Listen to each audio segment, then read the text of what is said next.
வேலூரில் ஏசி சண்முகம் மற்றும் அதிமுகவை தோற்கடித்து மீண்டும் திமுக வேட்பாளர் கதிர் ஆனந்த் வெற்றி வாகை சூடியிருக்கிறார். கிருஷ்ணகிரி தொகுதியில் காங்கிரஸ் வேட்பாளர் கோபிநாத் வெற்றி பெற்றிருக்கிறார். கடும் போட்டி நிலவிய தருமபுரி தொகுதியில் பாமகவின் சௌமியா அன்புமணியை தோற்கடித்து திமுக வேட்பாளர் மணி வெற்றி பெற்றுள்ளார். திருவண்ணாமலை தொகுதியில் திமுக வேட்பாளர் CN அண்ணாதுரை வெற்றி வாகை சூடியிருக்கிறார்.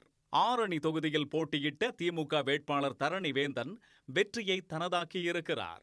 விழுப்புரம் தனி தொகுதியில் திமுக கூட்டணியான விடுதலை சிறுத்தைகள் கட்சி வேட்பாளர் ரவிக்குமார் மீண்டும் வெற்றி பெற்றுள்ளார்.